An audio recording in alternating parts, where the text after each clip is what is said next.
여러분, 사진 하나 볼 텐데요. 혹시 이 사진 기억나십니까?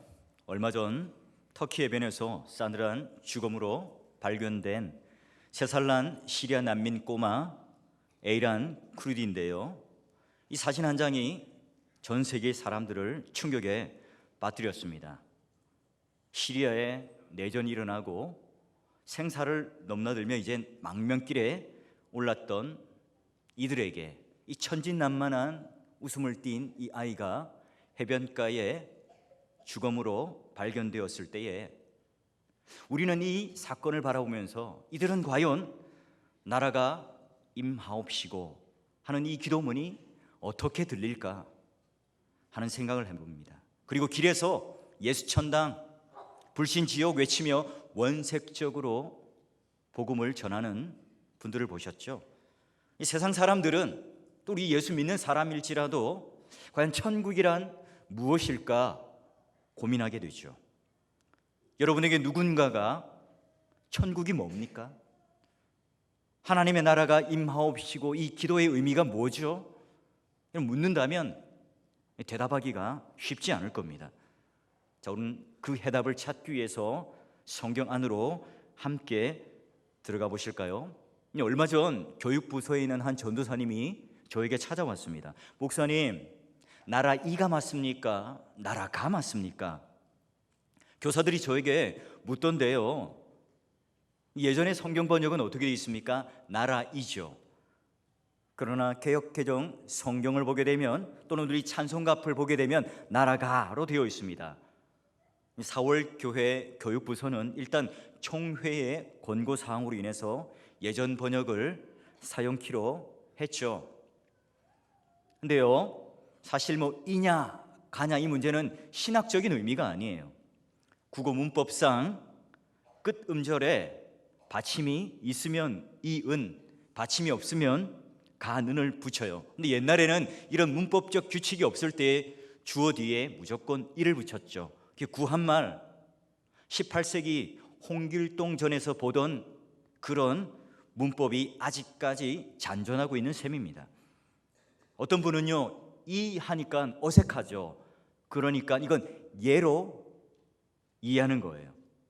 그러니 한글 번역에서 당신의라고 하는 이 말이 경망스럽다고 해서 빼버리니까 이제 소유격의 의미도 사라져 버렸어요. 거기다 애까지 붙이니까 하나님께서 이 나라에 속히 빨리 신속하게 와주세요, 이렇게 오역을 할 수 있습니다. 그러니까 현대 국어 문법에 맞게끔 고치려면 나라가 하는 게 자연스러운 어법이겠죠. 자, 우리는 이제 헬라어 그림으로 이 단어들이 하나가 각각 어떤 의미가 있는지 살펴보도록 할 텐데요. 자, 먼저 임하시옵고 오다라는 단어는요, 우리 지난주에 봤죠. 9절 거룩해지게 하소서. 이 문법적 요소가 똑같아요. 뭐냐면 3인칭 단순 과거 명령법. 명령의 의미이지만 우리가 볼 때는 너 이거 해라 저거 해라 라고 하는 명령의 의미지만 이게 기원 또는 말하는 사람의 청원으로 쓰일 수 있다는 거죠. 그러기에 이 기도는 말하는 사람이 당신의 나라가 오게 하소서 하는 기도문으로, 청원으로 우리는 이해할 수가 있어요. 자, 그리고 이제 만만치 않은 이 나라라는 개념을 살펴보는데요, 창세기부터 요한계시록에 이르기까지 하나님의 나라라고 하는 이 광대한 주제가 관통을 해요. 그래서 이걸 쉽게 정리할 수는 없어요. 많은 신학자들도 논문을 쏟아내고 이런저런 이야기들을 해내요. 우리는 쉽게 접할 수 있는 이 공간복음, 마태복음은요, 이 하나님 나라를 하늘나라 또는 천국이라고 썼고요, 마가와 누가는 하나님의 나라 신국이라는 의미로 표현을 했습니다. 왜 그럴까요? 마태복음은 유대인들을 위해 쓴 복음이죠. 그러니 하나님이라고 하는 단어를 쓰면 불경스럽다고 생각하니까 하늘나라, 천국이라는 표현을 했어요. 반면에 마가와 누가는 이방인을 염두에 두어 썼기 때문에 얼마든지 하나님이라는 표현이 자연스럽죠. 그래서 하나님 나라, 신국이라는 표현을 씁니다. 하지만 이 마태복음 19장 23절에서 24절을 읽어보면요, 이게 교회적으로 쓰여요. 한번 봅니다. 제가 읽겠습니다.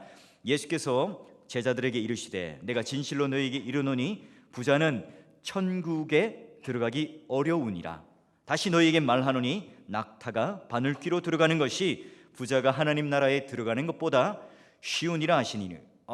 보니까 천국이라는 단어와 하나님의 나라라고 하는 이 단어가 같은 문맥 안에서 쓰였군요. 그러니 이거는 표현만 다를 뿐이지 같은 의미임을 우리는 알 수가 있습니다.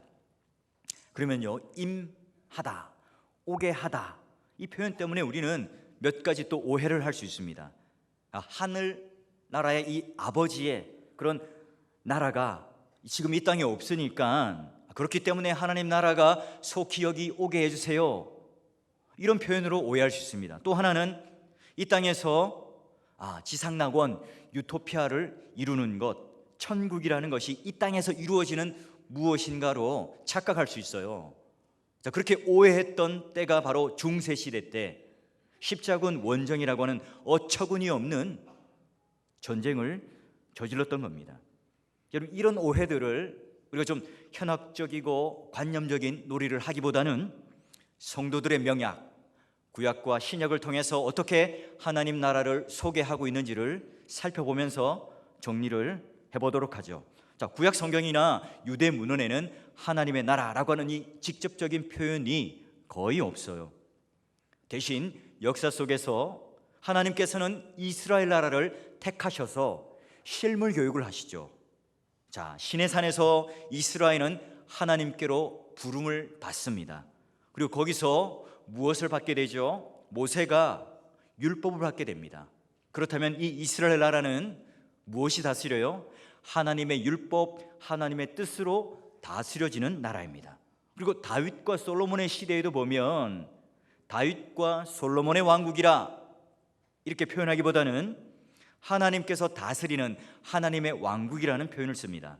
그리고 시편과 선지서를 쭉 살펴보더라도 이런 물음이에요. 이스라엘의 진짜 왕은 누구인가? 인간 왕이 아니라 바로 하나님이시다. 그리고 장차 오실 그의 아들이 이 메시아 왕국을 계승할 자이다. 이런 표현들을 줄곧 쓰죠. 자, 이렇듯 구약에는요, 하나님의 나라가 인간 왕이 다스리는 왕국, 아니면 뭔가 경계가 있는 땅, 영역, 이런 의미로 쓰이고 있지 않죠. 하나님의 나라는, 천국은 하나님의 통치가 있는 곳, 하나님의 주권이 있는 곳을 말합니다. 그런데 이스라엘 백성들은 이걸 제대로 깨닫지 못했죠. 율법도 받았고요, 하나님이 진짜 왕이라는 사실을 선지자들을 통해서 누누이 들었지만 그걸 깨닫지 못해요. 세상을 섬기죠. 세상을 왕으로 삼습니다. 그러니 이스라엘은 바벨론 포로, 바벨론 난민이 되는 아픔을 겪게 됩니다. 그래서요, 선지서를 쭉 보게 되면 보라, 그날이 오면 말세에 도래할 어떤 나라를 하나님의 왕대심이 가장 극적으로 드러나는 그 메시아 왕국을 미래적인 성격으로 대망하는 그런 모습들로 그려냅니다. 그렇다면 구약에서 그렇게 바라던 이 메시아 왕국은 신약에서 어떻게 성취가 될까요? 신약에 오면 이 구약에서 말하던 이 표현보다 더 급진적으로 발전을 합니다. 자, 먼저 마가복음 1장 14절에서 15절 말씀을 한번 보도록 합니다. 우리 함께 읽도록 할까요? 요한이 잡힌 후 예수께서 갈릴리에 오셔서 하나님의 복음을 전파하여 이르시되 때가 찼고 하나님의 나라가 가까이 왔으니 회개하고 복음을 믿으라 하시더라. 자, 가까이 왔다 하는 이 우리말, 자, 이걸 볼 때 뭔가 미래에 있는 것처럼 느껴지시죠? 하지만 가까이 왔다 하는 이 단어는요, 현재 완료형으로 쓰여졌어요. 이 말은 뭐냐면 이미 와 있는 상태다 하는 그 말이에요. 이미 와서 머무르고 있다 하는 의미니까 예수 그리스도께서 이 땅에 나심으로 말미암아 그 시점부터 하나님의 나라가 이미 이 땅에 와 있습니다 하는 표현이에요. 자, 그러면 또 하나, 하나님의 나라의 이 현재성을 말하고 있는 또 한 곳을 찾아볼 건데요, 마태복음 12장 28절입니다.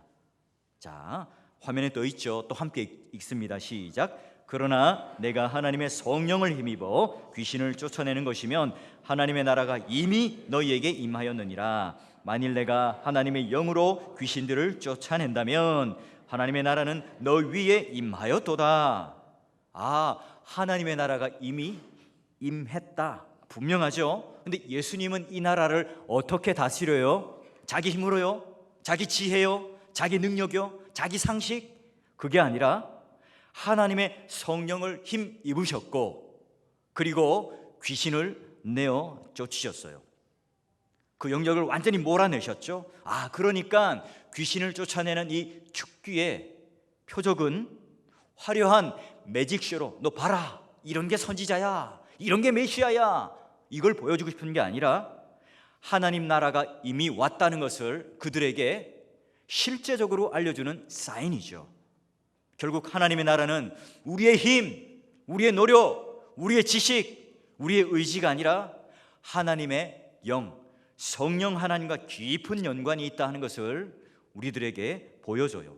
이 성령의 역사심에 따라 관련된 하나의 장면을 또 하나 소개합니다. 누가복음 4장 18절에서 19절 말씀인데요, 우리 한번 또 읽습니다. 시작. 주의 성령이 내게 임하셨으니 이는 가난한 자에게 복음을 전하게 하시려고 기름을 부으시고 나를 보내사 포로된 자에게 자유를, 눈먼 자에게 다시 보게 함을 전파하며 눌린 자를 자유롭게 하고 주의 은혜의 해를 전파하게 하려 하심이라 하였더라.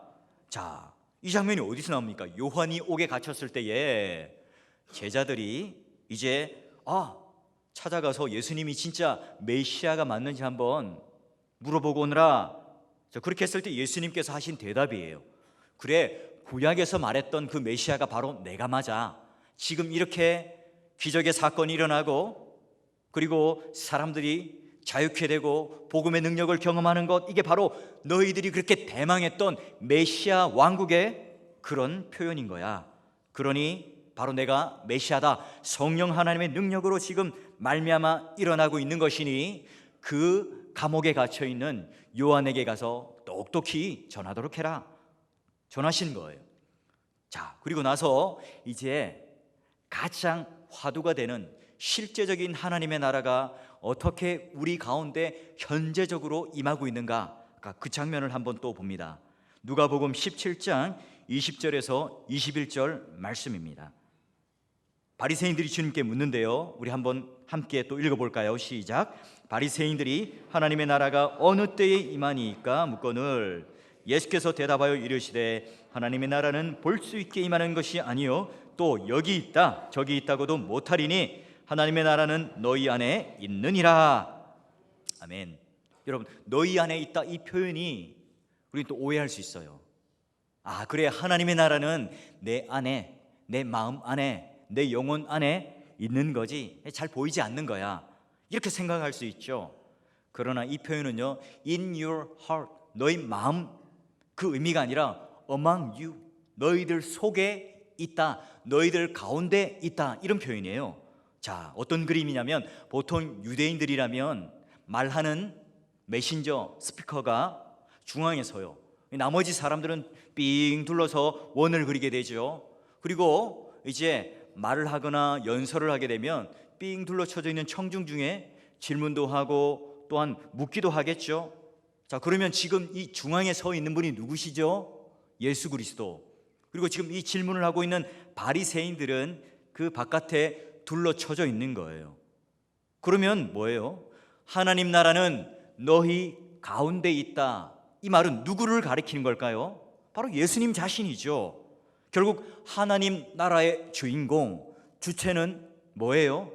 바로 눈에 보이는 너희 안에 있는 예수 그리스도야, 바로 나야, 이걸 그들에게 보이고 있는 거예요. 이제 더 이상 너희들이 생각하고 있는 군사적, 정치적 힘을 가진 나라가 아니라 그분이 계시지 않는 나라는 하나님의 나라가 아니야. 아무리 사람이 많이 모이고 휘황찬란하고 금박을 붙여놓고 많은 보석을 갖다 붙여놓아도 예수 그리스도가 없다면 하나님의 나라가 아니고 그분이 계시지 않는 곳이라면 천국이 아니야 하는 것을 예수님이 똑똑히 그들 가운데서 보여주고 있는 겁니다. 그러니 여러분, 이 기도는요, 우리 안에 있고 우리 중에 있고 우리 바깥에 있는 그 나라가 더 환히 드러나도록, 더 확실히 보이도록, 더 우리 가운데 그 중심에 있도록 해주세요 하는 간구하는 기도예요.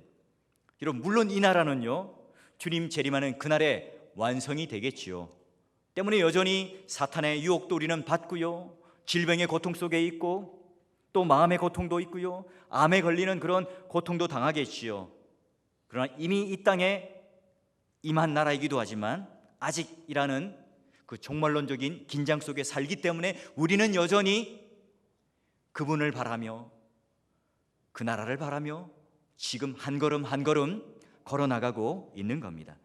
사랑하는 사월교회 동역자 여러분, 만약 여러분 주위에 안 믿는 남편이 아니면 안 믿는 친구들이 네가 말하는 그 하나님의 나라가 어딨니? 네가 그렇게 주기도문 가운데 외우는 나라가 임하옵시고 하는 그 나라는 과연 어디 있는 거니? 어떻게 볼 수 있는 거니? 물어보면 여러분 어떻게 대답하시겠습니까? 우리 가운데 하나님 나라의 실체이신 예수 그리스도가 계십니까? 그렇다면 야, 저기 사월교회를 봐, 저기 예배 한번 드려봐. 예수 그리스도가 그 중심이 되고 왕이 되어서 모든 성도들이 경배를 드리고 예배를 드리는 그 장면 속에 한번 가봐. 저 장로님, 저 권사님, 저 집사님 가정을 한번 봐봐. 저희 가정은 예수 그리스도가 중심이 된 그 가정으로 저기가 바로 하나님의 나라야, 천국이야. 여러분, 이런 칭찬을 듣는 주인공이 되시기를 주의 이름으로 간절히 축원합니다. 자, 여러분, 하나님의 나라를 언급할 때에는요, 이 개혁교회 안에 분명한 전제가 있습니다. 하나님은 온 만물을 창조하셨죠. 그리고 에덴 동산 안에 첫 CEO, 첫 부왕을 누구로 임명하고 세우셨습니까? 바로 첫째 아담이죠. 하지만 그가 뱀의 유혹으로 말미암아 원죄를 짓게 됩니다. 성경에서 죄라고 하는 것은 윤리적이거나 도덕적인 것을 의미하지 않죠. 하나님과 관계가 완전히 단절된 것, 끊어진 것, 상관이 없게 된 것을 죄라고 말을 해요. 나무가 있는데 그 원 가지에 붙어 있지 못하면, 끊어지면 당장 죽지는 않죠. 처음에는 살아있는 것 같습니다. 잎도 푸르고 물기도 있습니다. 그런데 며칠 지나면 어떻게 되죠? 점점점 색깔이 변하고, 그리고 물기도 없어져서 바짝 말라서 부스러지죠. 사망의 종로로 타게 됩니다. 똑같은 이치예요. 우리는 예외 없이 원죄의 DNA를 가지고 태어난 존재입니다. 하나님의 관계가 완전히 단절된 채 생명, 영원한 것, 완전한 것과는 전혀 상관없는 인생으로 살았죠. 첫째 아담의 그 타락으로 말미암아 우리는 에덴 동산에서 쫓겨났습니다. 난민이 되었죠. 포로가 되었습니다. 그러니 주님이 원래의 왕의 자리에 앉으시고 주님의 통치로 다시 한번 회복시켜 주시니 감사합니다. 구원해 주셔서 감사합니다. 이게 이 기도의 첫 감사의 간구입니다. 사랑하는 동역자 여러분, 사월교회가 인간 목사가 왕이 되는 곳이라면, 아니면 뭔가 특출한 사람이 나타나서 통치하고 절대적인 사람으로 된다면 그것은 하나님의 나라가 아니겠죠. 천국이 아닐 겁니다. 하나님 나라의 실체이신 예수 그리스도가 교회의 머리 되시고 교회의 왕이 되시고 주인이 되셔야 합니다. 그분의 다스림이 있어야 교회죠. 그분의 다스림이 있어야 생명이 있죠. 그분이 왕이 되어야 이곳은 천국입니다. 그렇지 않고서는 우리가 드리는 모든 예배, 우리가 드리는 모든 찬양들, 우리가 하는 모든 종교적인 행위는 그냥 우리 인간이 즐거워서 하는 종교적인 유희요 놀일 수밖에 없습니다. 그래서 우리는 무엇을 하든지 두렵고 떨리는 마음으로 그분의 뜻에 합당하도록 묻고 또 묻고 묻고 또 물어서 예수 그리스도가 이 교회의 주인 되심을 의식하며 물으며 기도하며 나아가야 합니다. 여러분의 가정도 마찬가지예요. 제가 신방을 가끔씩 해보면요, 돈 문제 때문에, 자녀 문제 때문에, 남편 문제 때문에, 고부간의 갈등 때문에 저를 보고 눈물을 흘리며 기도 부탁하는 성도들을 종종 만납니다. 겨우 입을 떼면서 눈물을 흘리면서, 목사님, 이런 경우 어떻게 해야 되죠? 기도를 부탁해요. 제가 어떻게 해줄 수 있습니까? 제가 은행 가서 돈을 빌려줄 수도 없고, 그렇다고 거기 개입해서 뭘 할 수 없겠죠. 여러분, 오늘 이 시간 여러분의 삶 중심에 나라가 임하시옵소서, 주님만을 왕으로 모시는 그 나라가 회복될 수 있기를 주의 이름으로 간절히 축원합니다. 자, 이제 우리 신학적 그림으로 한번 넘어가 볼까요? 하나님 나라가 어떻게 도래하는지 신약에는 아주 선명한 그림을 또한 몇 군데 그려주고 있는데요, 누가복음 15장을 넘겨보세요. 누가복음 15장을 전체적인 스케치를 할 거니까 한번 넘겨보십시오. 자, 누가복음 15장 11절에서 12절 말씀만 한번 읽어보도록 합니다. 읽습니다. 시작.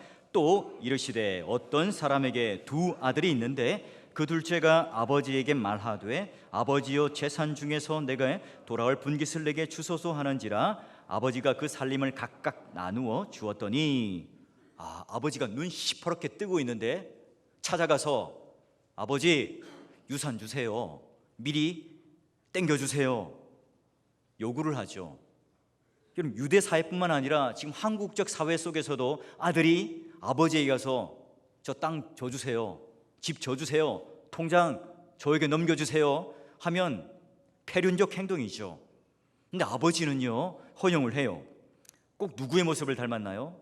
첫사람 이 아담을 지었을 때에 하나님 통치 아래 하나님 창조 질서 세계 속에 살아갈 수 있도록 설계가 되었습니다. 아버지 밑에 있도록 되었죠. 그런데 인간은 스스로 자기가 왕이 되려고, 자전하려고 발버둥 침으로 말미암아 하나님 곁을 스스로 떠나가요. 오늘 이 둘째 아들은 그런 첫째 아담의 전형적인 그 실패의 모습을 우리들에게 고발하는 상징의 모습이죠. 자, 둘째 아들이 유산을 가지고 어디로 가요? 13절 보니까 그 후 며칠이 안 되어 둘째 아들이 재물을 다 모아 가지고 먼 나라에 가 거기서, 유대인들은 선민 사상을 가지고 있기 때문에 이방 지역을 가는 것을 그리 좋아하지 않습니다. 웬만하면 이방으로 가지 않죠. 그런데 이 둘째 아들은 유대 지경을 벗어나서 저 먼 나라로 갔습니다. 거기서 뭐 합니까? 성경에 보니까 거기서 허랑방탕하여 그 재산을 낭비하더니, 여러분, 이게 아담의 정직한 모습 아닙니까? 아담은 하나님 곁을 떠나는 그 순간 결핍과 핍절을 경험합니다. 이마에 땀이 송골송골 맺혀야 하고 손에 굳은 살이 박여야 하고 등골에 땀이 흘러야 겨우겨우 살아갈 수 있는 땅의 흙을 먹으며 살아갈 수밖에 없었어요. 둘째 아들은 이 아버지 품을 떠날 때 얼마나 많은 재산을 가지고 나왔습니까? 든든하죠. 그런데요, 아버지 품을 떠나는 그 순간부터 그는 이제 결핍의 존재가 되는 거죠. 모든 것을 잃고 또 잃고 잃어버리는 나락으로 떨어져요. 자, 그 다음을 볼까요? 14절 보니까 어떻게 되냐면 다 없앤 후 그 나라에 크게 흉년이 들어 그가 비로소 궁핍한지라. 뭔가를 잃어보려고 했죠. 먼 나라에 가서 열심히 즐겼을 겁니다. 마약도 하고 술도 먹고 도박도 하고 때로는 사업을 한다 치고 그 주위에 있는 친구들에게 속아서 모든 재산을 또 허비하기도 하고, 결국 그 나라에 가서 자기가 무언가를 이루어 보려고 했지만 뭐만 찾아옵니까? 어떤 결과만 있죠? 궁핍하게 되더라. 그리고 나서 그의 자화상은 어떻게 되는가? 15절 보세요. 가서 그 나라 백성 중 한 사람에게 붙여 사니 그가 그를 들러보내어 돼지를 치게 하였는데, 이방 나라의 사람의 종으로 전락해서, 그리고 유대인들이 가장 싫어하는 동물 돼지를 치는 그것을 생업으로 삼도록 내몰리게 됩니다. 유대인들이 꺼려하는 그 동물인 돼지를 치며 죽음의 종살이를 수치의 자리에 그는 서 있게 되죠. 더 충격적인 장면이 16절에 나옵니다. 어떻게 되죠? 그가 돼지 먹는 쥐염 열매로 배를 채우고자 하되 주는 자가 없는지라. 심지어 돼지가 먹는 사료, 쥐염 열매를 먹어서 내 허기진 배를, 내 인생의 그 허전함을 채우려고 해요. 그러나 이 파탄난 인생 가운데 그것마저 주는 자가 없다는 거예요. 그것마저 도움의 손길이 없다는 거죠. 얼마나 내가 비참한 파멸의 상태에 이르는가 성경은 그려내고 있습니다. 이게 범죄한 인간, 하나님 곁을 떠난 인간, 아버지 곁을 떠난 인간의 가장 이 철저한 한계 속에 있는 그림이죠. 자, 그리고 나서 이제 이 둘째 아들은 17절, 우리 17절 한번 함께 읽도록 합니다. 시작. 이에 스스로 돌이켜 이르되 내 아버지에게는 양식이 풍족한 품꾼이 얼마나 많은가. 나는 여기서 줄여 죽는거나 18절 19절요. 내가 일어나 아버지께 가서 이르기를 아버지 내가 하늘과 아버지께 죄를 지었사오니 지금부터는 아버지의 아들이라 일컬음을 감당하지 못하겠나이다. 나를 품꾼의 하나로 보소서 하리라 하고. 여러분, 여기 이에 스스로 돌이켜라고 하는 말은 회개를 했다는 말의 의미가 아니에요. 헬라 원어로 보면 거울 속에 비친 끔찍한 자기 모습을 비추어 보았다. 나는 드디어 거울을 보게 되었다. 나는 비참한 몰골 속에 이 모양 이 꼴이 되었구나. 드디어 자기는 내가 지금 어느 바닥까지 내려가 있는지를 깨닫게 되는 겁니다. 스스로 자기 모습을 보게 되죠. 아, 아버지의 품을 떠날 때에는, 그렇게 많은 돈을 가지고 내가 떠날 때는 내가 이렇게 결핍된 존재가 될지, 궁핍한 마지막 결론의 모습이 될지 꿈에도 생각을 못했죠. 이 둘째는요, 뭔가 많은 것을 챙겨서 불끈하는 힘으로 아버지 곁을 떠났어요. 하나님 곁을 떠났죠. 그런데 그 마지막 결론은 뭡니까? 무언가를 하려고 했지만 내가 누구인지를, 그 존재만 깨닫는 상태로 지금 서 있는 거예요. 여러분, 그래요. 우리 인간은 이렇게 바닥을 쳐보고 수치를 당해보고 실패를 당해보고 거절을 당해볼 때에 그때 비로소 하나님께 귀로의 걸음을 걷지 않습니까? 하나님의 나라 이야기, 이제부터 어떻게 임하는지를 아주 극적인 장면을 함께 보게 될 건데요. 20절 보십시오. 20절. 이에 일어나서 아버지께서 돌아가니라. 아직도 거리가 먼데 아버지가 그를 보고 측은히 여겨 달려가 목을 안고 입을 맞추니. 여러분, 놀랍게도 아버지가 먼 거리인데도 그 비참한 몰골을 한 둘째 아들을 한 방에 알아보고 그에게 달려갑니다. 여러분, 여기서 제일 중요한 건 뭐냐면 아버지의 다름질이에요. 아버지가 뛰어와서 그 아들을 포옹하고 입 맞추고 와락 껴안고 그리고 그를 완전히 덮어버려요. 그리고 이 아들은 죽었다가 다시 살아난 내 아들이라는 회복 선언을 하게 되죠. 그는 아버지 집으로 돌아오는 이상 품꾼으로 생각했지만 더 이상 그는 종이 아니라 다시 하나님의 아들로, 아버지 아들로 그 신분이 회복되었습니다. 사랑하는 동역자 여러분, 왜 이 아버지는 뛰어야 했을까요? 왜 아버지는 이 아들을 꽉 껴안고 덮어야만 했을까요? 여러분, 이 유명한 비유, 이 이야기가 어디서부터 출발되었는지 알게 되면 아주 쉽게 이해할 수 있습니다. 누가복음 15장 1절에서 2절 말씀을 한번 보세요. 우리 함께 읽을까요? 누가복음 15장 1절에서 2절 말씀입니다. 시작. 모든 세리와 죄인들이 말씀을 들으러 가까이 나오니 바리새인과 서기관들이 수군거려 이르되 이 사람이 죄인을 영접하고 음식을 같이 먹는다 하더라. 아, 이런 장면이네요. 예수님께서 세리, 장녀, 도둑, 가늠한 자, 이런 죄인들과 함께 교제를 하고 함께 밥을 먹고 한 가족으로 인정하면서 같이 지내는 거예요. 여러분, 이걸 보면서 불편하게 여겼던, 마음이 걸리적거렸던 사람들이 바로 바리새인들과 서기관들이죠. 그들을 향하여 지금 이 비유의 이야기를 하고 있습니다. 바리새인과 서기관들은 율법의 정통한 사람들이죠. 자, 이들의 인식 속에는 이 둘째 아들이 아버지 집으로 돌아왔더라, 이 장면에서 어떤 생각을 했을까요?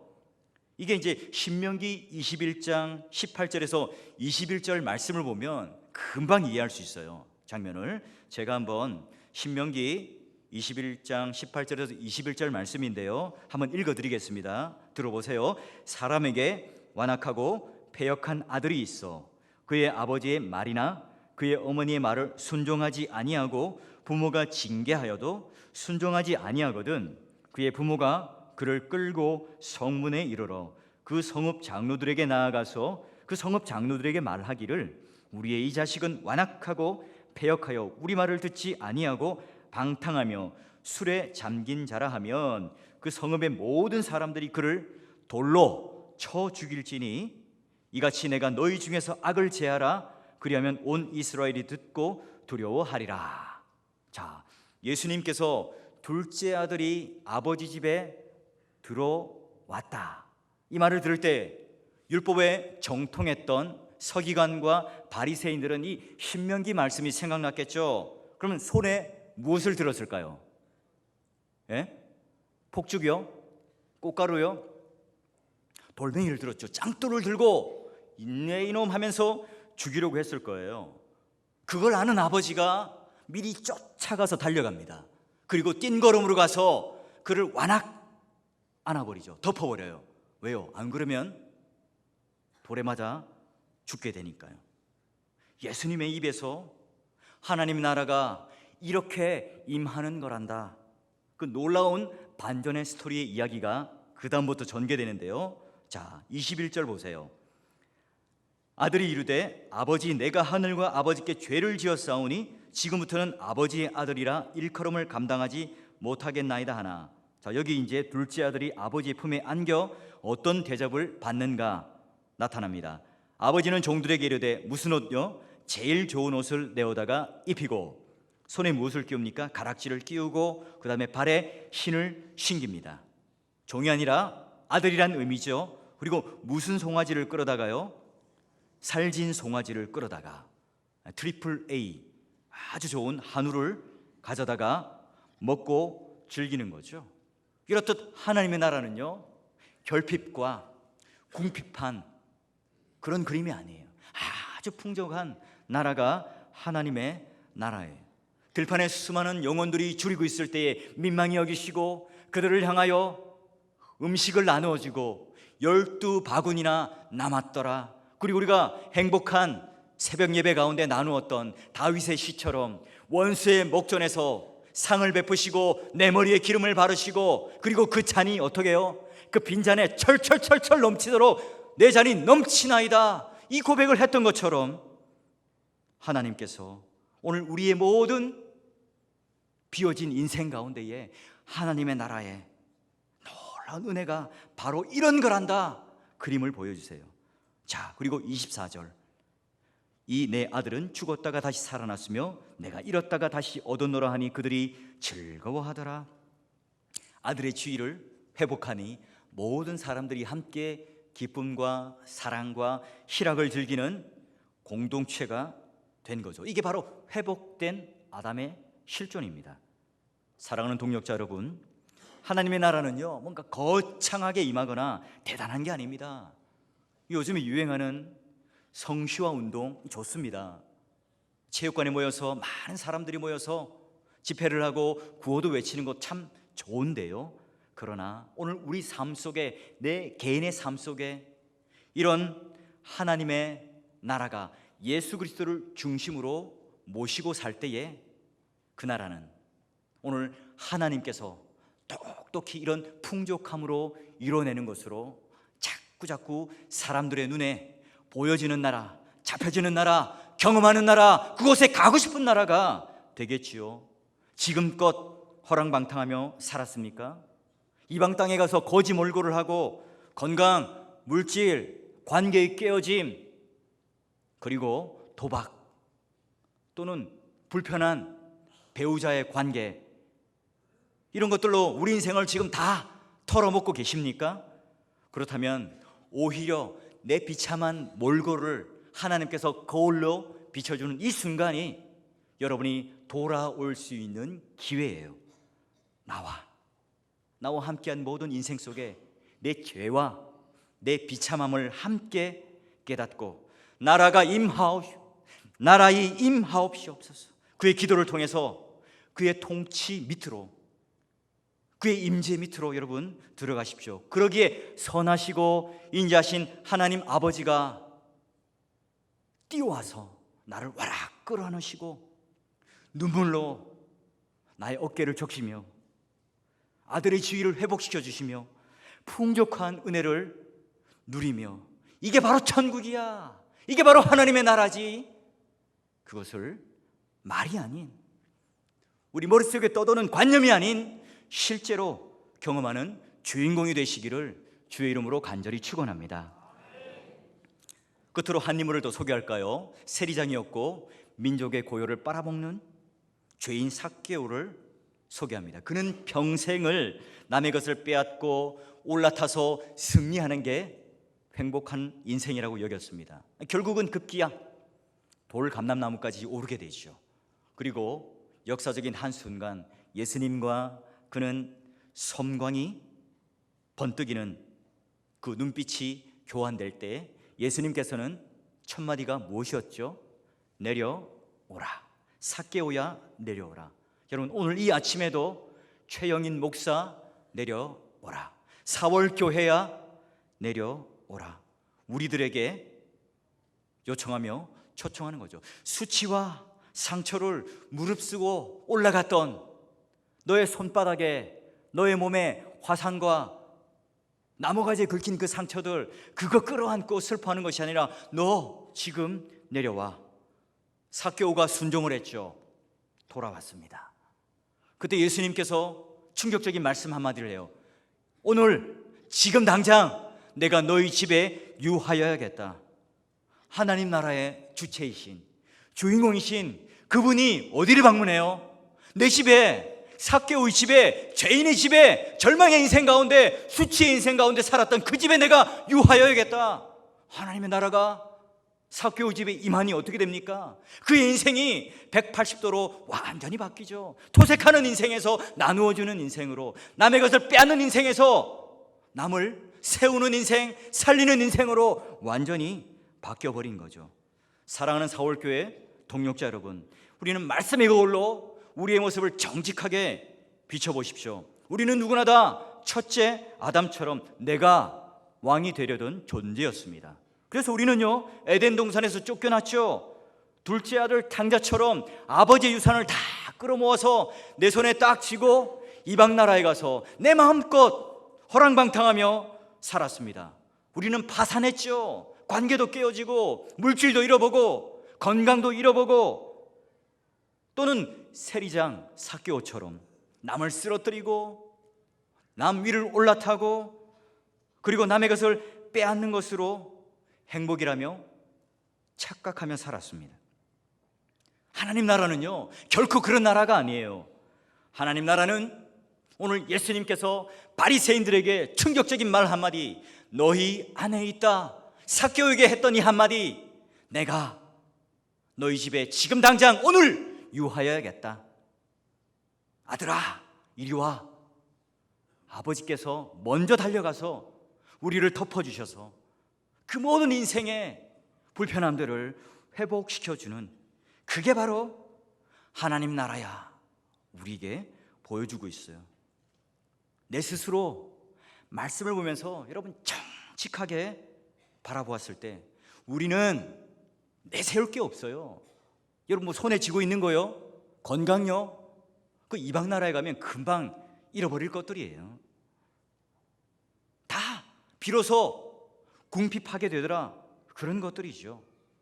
내가 이걸 깨달을 때, 아, 나는 끊임없이 아버지께 돌아가야 할 존재이구나. 이걸 깨달을 때 선한 아버지는 우리에게 뛴걸음으로 오셔서 포개어 주시고 안아주심을 경험하죠. 사랑하는 사월교회 동역자 여러분, 우리 교회가 바로 그런 교회가 맞습니까? 우리 가정이 바로 그런 가정이 되기를 꿈꾸며 기도하고 계십니까? 이런 천국, 이런 하나님의 나라가 실제로 경험되어지는, 우리가 매일 주기도문을 외우고 나라의 임하옵시고라고 하는 이 한마디의 기도를 외치지만 이게 진짜 우리 삶 가운데 실현되어지는, 실제적으로 이루어지는 그런 기도문이 맞으세요? 여러분, 세상살이가 얼마나 힘드세요? 직장에 가면 또라이들이 천지죠. 이상한 상사들, 이상한 동료들, 그리고 승진이라고 하는 그런 치열한 경쟁 속에 살아갑니다. 가정에서도 마찬가지죠. 남편과의 갈등, 또 자녀 교육 문제로 인한 마음의 불편함들이 있어요. 또 학교에 가면 나름대로 또 1등, 2등, 3등 순위를 만들어 놓고 막 치열한 경쟁을 하면서 하루하루를 살아남기 위해서 버텨가는 게 우리 인생입니다. 그러나 여러분, 그런 삶의 현장 속에서 여전히 내가 왕이 되어서 내 힘으로, 내 자원으로 힘겹게 살아가고 있습니까? 그분께 왕의 자리를 내어드리시고 그분의 통치에 우리 삶을 맡겨 드리십시오. 사월교회가 진정 부흥하기를 원하십니까? 사람을 보지 마십시오. 사람의 능력을 보지 마십시오. 예수 그리스도, 하나님 나라의 실체이신 그분이 실제로 이 가운데 임한다면 이것은 하나님의 나라요, 천국이 되겠죠. 여러분, 나라가 임하시옵소서. 우리 안에, 우리 중심에, 우리 공동체 한가운데 예수 그리스도가 진정으로 임하셔서 그런 하나님의 나라가 모든 이웃들에게 보여지고, 또는 이것을 우리가 예배 때마다, 또는 우리가 모이는 공동체마다 경험하는 실제적인 주인공이 되시기를 주의 이름으로 간절히 축원합니다.